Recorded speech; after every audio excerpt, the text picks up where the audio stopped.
Hi everyone! So today we're going to be talking about the history of Impressionist art. Now the cool thing about Impressionism is it's considered to be the first distinctly modern movement in painting. It began in the 1860s in the beautiful Paris and then spread throughout Europe into the United States. And up until this time, artists had followed a very strict code of universal design, and their pieces were often shown in government-sanctioned, very official kinds of exhibitions. Now the Impressionists broke away from the detail work most of the other artists were aspiring to, and consequently were shunned by powerful academic art institutions who preferred artists like Alexandre Cabanel and Jean-Louis Gérôme. These artists often depicted mythical or royal subjects in a realistic way, and the Impressionists favored landscapes and scenes of everyday life. As a result, they started their own independent art show because they couldn't get into the other official art shows, and called it the Cooperative and Anonymous Association of Painters, Sculptors, and Engravers. It was met with mixed reviews at first, but it opened the door for modern artists to show their work in independent, non-official venues.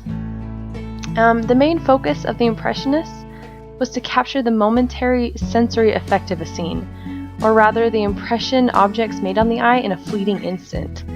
Now, this gave the artists freedom to leave their artist studios and paint in the streets and the countrysides. They take their supplies with them and they go out and do paintings fairly quickly compared to the older styles.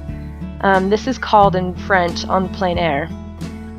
Suddenly the focus was to emphasize the artist's perception of the subject as much as the subject itself, when before the focus had been to capture the subject as realistically as possible. The Impressionists also incorporated a new scientific research into the physics of color to achieve a more exact representation of color and tone. So their colors were often pure, more pure than they had been in the past, and often included plays on light and shadow. Again, light and its effect on color were also explored by these artists, and in terms of style, the Impressionists used very loose brushwork. They had to paint in the moment and very quickly, so the style of loose brushworks kind of makes sense for how they were painting. They couldn't take the time to really dig in, and often they were putting the paint on the canvas in a very thick way, in a very momentary way. Their subjects were also less idealized depictions of everyday life. So before people had been painting royalty and just these grand families, and now the artists were kind of changing into these everyday depictions of people doing everyday things, which is a really cool thing, and it really affects how we view art today. And they also focused on scenes of public leisure, people having parties and people at the park and so forth. Some of the most famous Impressionist artists were Manet and Monet, there's a difference, and Degas, Morisot, and Renoir.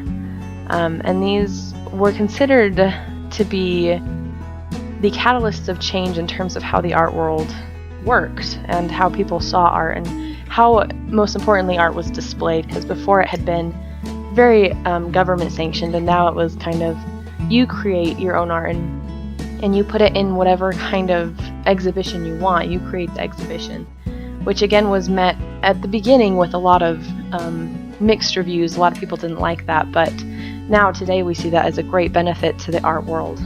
So we have Impressionism was the first step in art from realism to something a little more abstract. In any case, it's no wonder that so many people around the world loved this art movement and the beautiful art that it produced.